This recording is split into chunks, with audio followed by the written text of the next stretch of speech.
कुठलाही सल्ला मी प्रत्येक कीर्तनात बोलतो साळवे मामा, कुठलाही सल्ला कुठलाही उपदेश देताना तू आपल्या वाणीतून न देता आचरणातून द्यायचा, त्याचा जगावर प्रभाव पडतो. सांगणारी लय झाल्या पठाडे महाराज, पावलो पावले सांगणारी पण कृतीत आणणारी थोडी. म्हणून आईंचं वर्ष श्राद्ध आहे. 2 लेकर वडीलही गेलेत ना, वडील वारले अगोदर. आई आणि बाबा रथाची दोन्हीही चाक गेलेत. आणि म्हणून पांडुरंग दादा आहे, देवीदास दादा आहे. आईला पावलो पावली जरी आज आठवण येत असेल ना, अरे सणावाराला सुनाला आठवण येत असेल ना, नातवांना आठवण येत असेल ना, कशाला गेली आई तू स्वर्गाला, कोण सांभाळील तुझ्या या बाळाला, कशाला गेली आई तू स्वर्गाला, कोण सांभाळील तुझ्या या बाळाला. 9 महिने 9 दिवसाची मारे तू केली, संकट येतात तुझला पदराला बांधून गेली. 9 महिने 9 दिवसाची मारे तू केली, संकट येतात तुझला पदराला बांधून गेली. कोण सांभाळेल तुझ्या या लाडक्याला, का सोडून गेली आम्हाने घराला, का सोडून गेली आम्हाने घराला. अरे पावलो पावली आठवण येते रे दादांनो.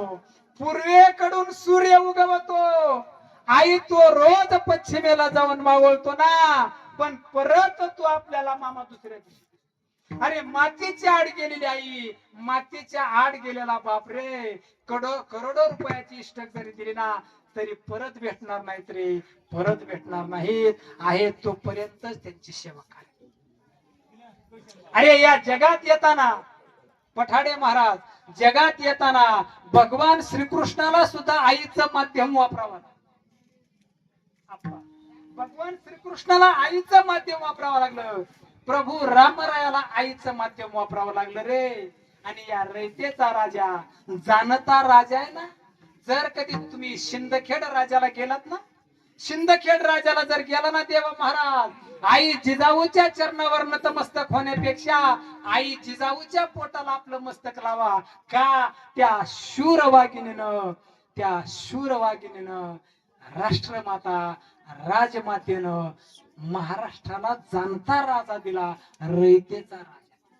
आणि म्हणूनच म्हणावं एकच राजा इथे जन्मला, शिवनेरी गडावर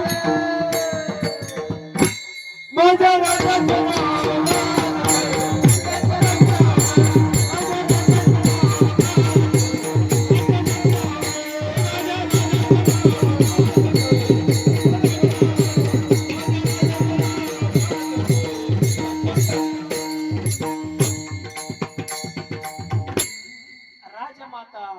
राष्ट्रमाता राजांना सुद्धा आईचं माध्यम वापरलं. आणि मग तुम्हा आम्हालाही आईचंच माध्यम वापरावं लागलंय ना. आई आणि बाबा, आईचे अनंत उपकार आहेत रे. लेकुराचे हित वाहे माऊलीचे चित्त, मातेची चित्ती अवघी बालकाची, देह विसरे आपुला जवळी येता शिंक्या. नकार राग राग. अरे या मॉडर्न युगात आई आणि बापाची लाज वाटते रे आता देवा महाराज. या मॉडर्न युगात आई आणि बापाची लाज वाटते. अरे नसल त्यावेळेस बंगला, नसल त्यावेळेस 4 व्हीलर गाडी रे, नसल त्यावेळेस तुमच्याकडे काही, पण छपराच्या घरात का होईना पण त्यांनी आपल्याला अंगा खांद्यावर खेळवलं, अंगा खांद्यावर खेळवलं रे. त्यांनी कधी आपला तिरस्कार केला काय? अरे आता तुमच्याकडे 4 व्हीलर गाडी आहे, आता तुमच्याकडे बंगला आहे, आता तुमच्याकडे शेती संपत्ती आहे. अरे पण त्यांनी 1-2 एकर जपून ठेवली ना. अरे एकर 2 एकर जपून ठेवली, कष्ट केलं आणि त्या कष्टाच्या जोरावरच आई बापांची आपल्याला उपकार असतात. सहज माणूस म्हणतो आता हुशार पिढी आप्पा मुलं रागाच्या टेन्शन मध्ये येतात एका दिवशी कर्जत आणि काहीतरी नाराजी झाली ना, बाबा तुम्ही आमच्यासाठी काही केलं. आता मला तुम्ही सांगा, हा प्रश्न जर विचारला बापाला किती वेळा होता? अरे आई आणि बापा प्रति प्रश्न कधी रे करू नका, प्रति प्रश्न करू नका. अरे ज्या दिवशी तुम्ही त्यांना प्रति प्रश्न करताल ना, ज्या दिवशी तुम्ही त्यांना उंच आवाजात बोलताना त्यांच्या आयुष्याचं मातेर होईल. माय पित्याचे दुःख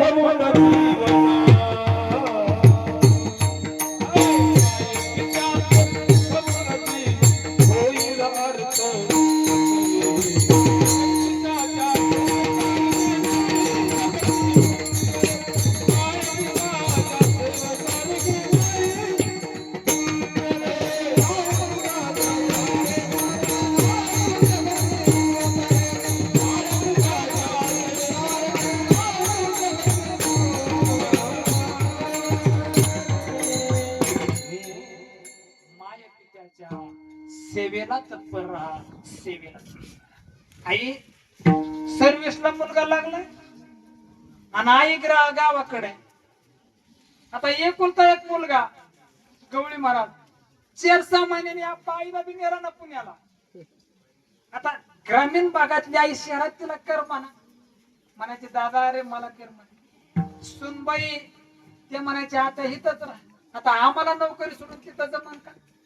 मग ती एक दिवशी राग बोलला ना पोरग बोलला आईला, आई सांग म्हणला तुझा उपकार माझ्या. तू सारखंच म्हणते ना, अरे मला माझा उपकार आहे तुझ्यावर, माझा उपकार आहे तुझा उपकार किती मला सांग. उपकार किती आहे? ती म्हणले एकच उपकार आहे दादा, आणि ते जर तो फेडला तर उद्या सकाळी मी इष्टीने माझ्या वडगावला परत जाईल. इष्टीने परत जाईल सांग म्हण. संध्याकाळ झाली, सुनबाई नोकरीने आली, पोरग नोकरीहून आली, चहा पाणी झालं, 8:30-9 ला जेवण झाली ना, मामा जेवली आणि 12 वाजता दिला आईला हातरून टाक. 12 वाजता झोप लागली त्या पोराला. दादा अरे म्हणली मला तहान लागली. काय म्हणली? तहान लागली.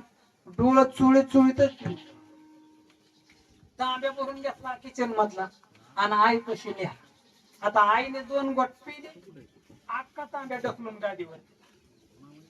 पोराने बघितलं पण मला नकळत सांगला असं वय झालंय, हात थरथर करायला लागला सांगला.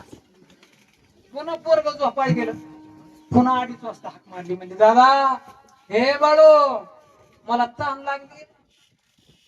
आता पहिल्या वेळी नाही उठला, हातपाय तिथंच उठला, दिला ना तांब्या बघ, पण म्हातारी पिली नाही, तसाच बसून तसाच राग पुन्हा झोपाय गेला. 4:30 वाजल्या ना, कोंबड कोकलन माझ्याकडे काय बघता, कोंबड कोकलन पुन्हा म्हणले ए बाळू अरे मला ताण लागली. असं करत करत दिवस उगावला नाही आणि मग पोराला बोलून दादा ये ना. 12:30 वाजता हाक मारली, तो मला पाणी दिलं. 8:30 वाजता हाक मारली, तो मला पाणी दिलं. पण पाणी सांडलं आणि तू झोपाय निघून गेला ना. पण मी त्या वल्या गादीवर झोपले रे. काय त्या वल्या गादीवर झोपले.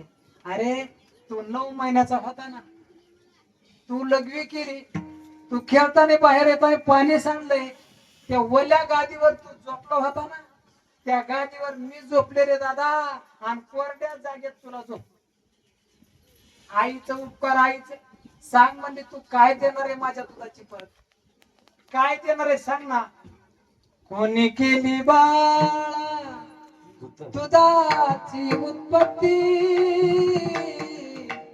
वाढवी श्रीपती सगळे दोन्ही. अरे गर्भदान दिले, हस्तीदान दिल्या, प्राणदान दिलं, आब्रूदान दिलं. काय द्यायचं रे आपल्यासाठी आपल्या आईला? आणि तरीही आपण ऊच मानून आणि ताट मानून आपल्याच आईला बोलतो रे. बोलू नका रे दादांनो. आई आणि बापाच्या सेवेत जर प्रतीक केलं ना तर आजही जगाचा बाप तुमच्या घरी आल्याशिवाय राहणार नाही. जगाचा बाप तुमच्या घरी आल्याशिवाय.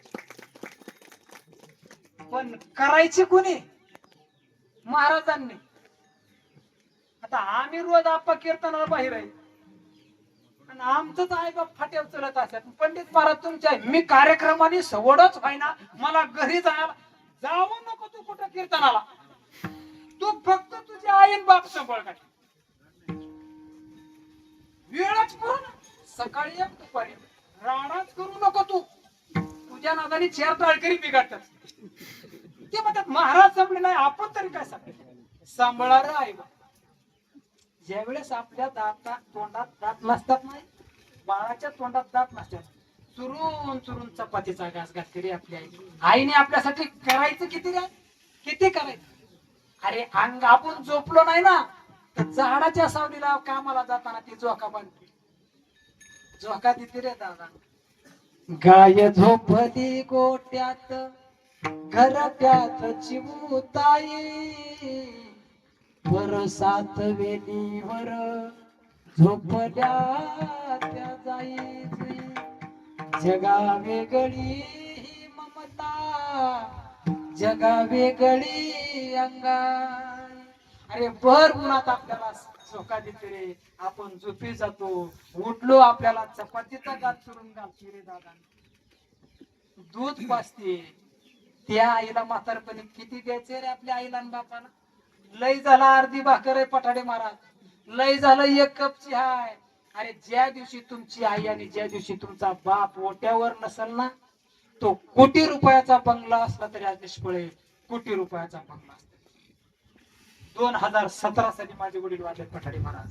मला आज वाटतं माझे वडील जर असते ना तर अजून माझ्या बापाने आनंदाने उड्या मारल्या असत्या. अजून माझ्या बापाने. पण सज्जन हो त्या आई बापाची सेवा करा रे आणि जगाचा बाप घरी आल्याशिवाय. आणि तुम्ही म्हणता महाराज आला कुठं आप्पा. तुम्ही म्हणता महाराज आला कुठं. आला ना जगाचा बाप. आई बापाची सेवा केली आणि सोलापूर जिल्ह्यात पंढरपूर तालुक्यात बाप जगाचा बाप आला. पठाडे महाराज कुठून आला. लाडक्या पुंडलिकासाठी लाडक्या पुंडलिकासाठी आपला देवाळ